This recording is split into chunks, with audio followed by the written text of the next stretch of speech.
Just going in for another one.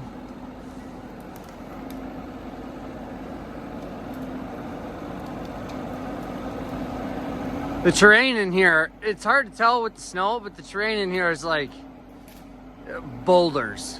It's just rock. Big old rocks. Can't be moved. It's all broken off from that.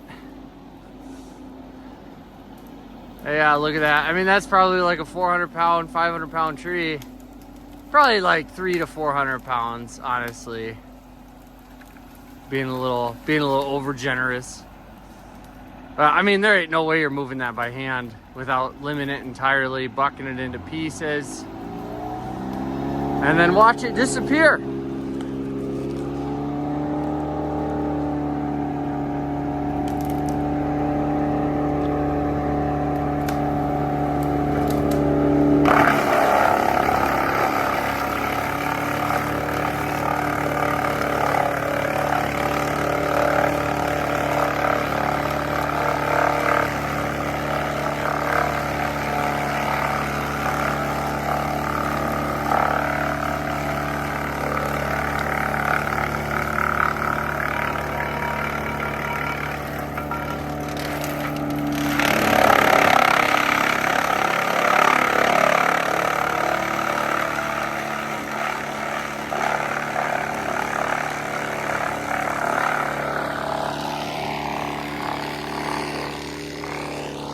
If you can't tell, we're in the middle of nowhere. We're in the middle of the forest in northeast Minnesota. Right on the edge of the Boundary Waters Canoe area wilderness. We're God's country. Ain't it pretty? The Spear National Forest property line is right over there, like 200 yards. And it just goes until the Boundary Waters.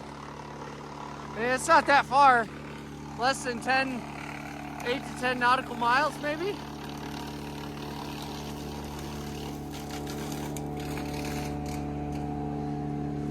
And what we're doing is we're getting rid of the balsam trees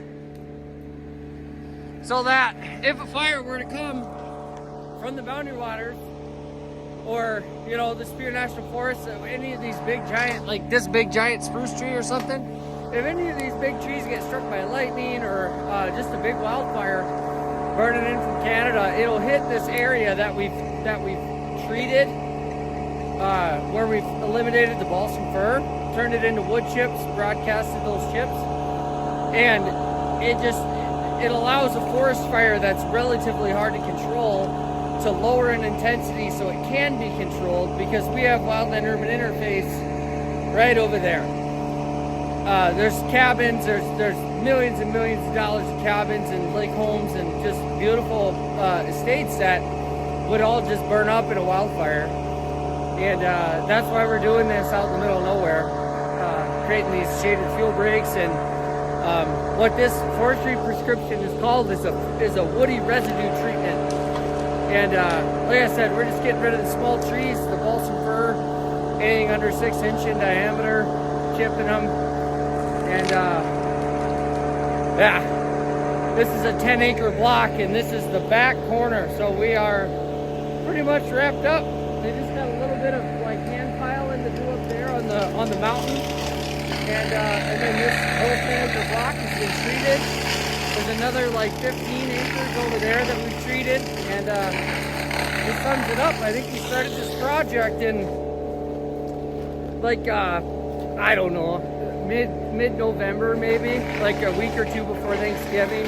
We mobilized out here and got her done. And you can see the U.S. Forest Service. I mean, they've done their part. You know, they've put in a shaded fuel break. This is all U.S. Forest Service land, and they did all this by hand. And they hand cut and piled all this so that, like, it's hard to tell, but that's a brush pile right there.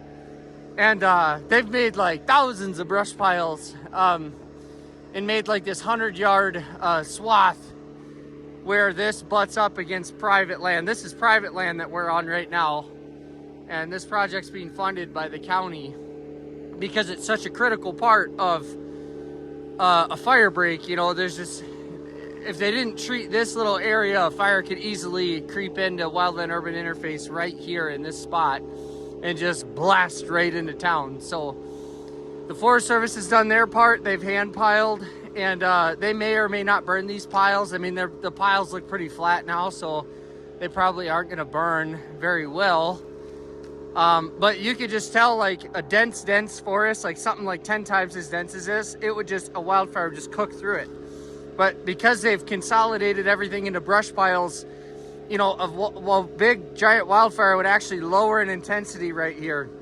And there's just no fuel for it to burn, just these little brush piles.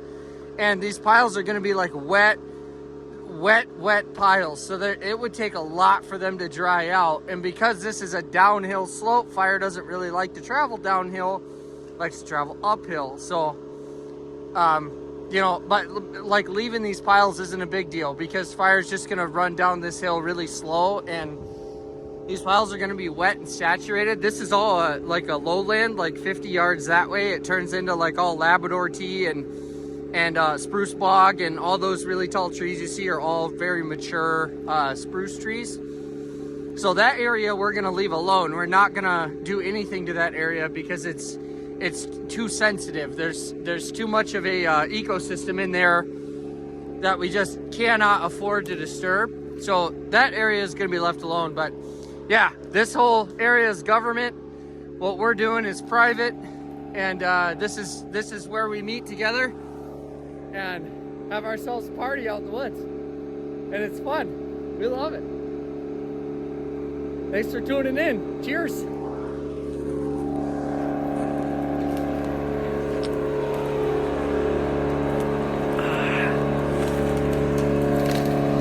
Bye-bye.